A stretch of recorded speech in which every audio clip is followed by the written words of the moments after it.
In this video, we're going to show you how these controversial yet indispensable power plants work. The idea behind the power plant in this video is to show you how to convert energy stored in the coal to electricity. To increase burning efficiency, a powdered coal and air mixture enters the furnace. During the burning process, the chemical energy stored in the coal is released as heat to create high temperatures inside the furnace. This heat passes to the water inside the coils located in the furnace. The hot water is then forced to move to the boiler where it evaporates and generates high-pressure steam.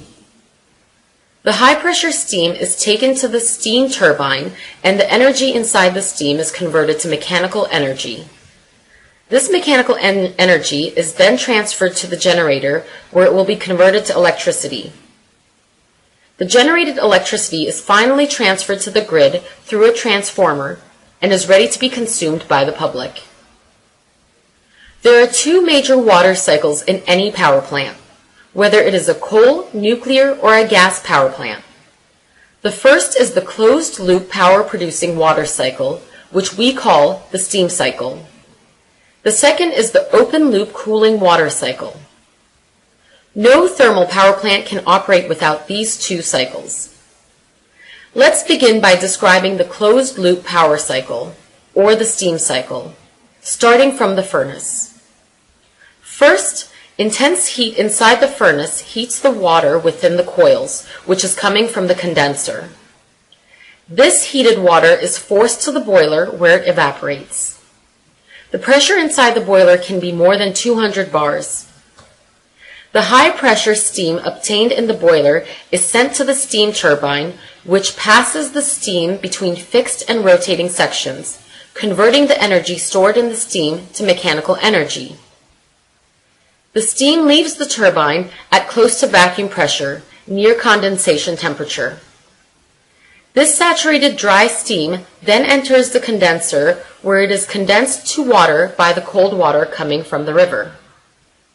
Finally, the condensed water is pumped to the furnace, where it starts heating the coils inside the furnace to complete its cycle. Here's a question for you to think about that we'll answer in our next video.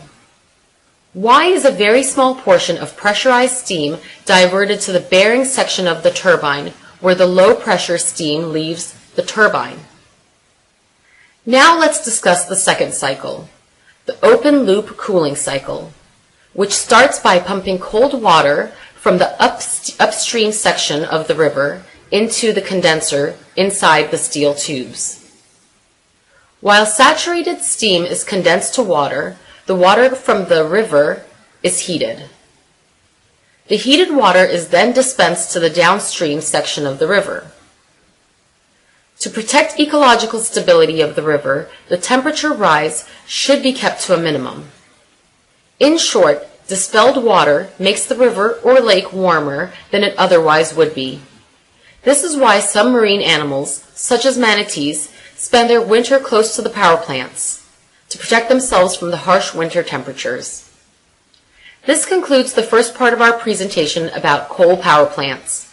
The second presentation will describe key facts about the 400 megawatt coal power plant. Thank you for watching our videos and for your continued support. Please don't forget to subscribe if you have not done so already.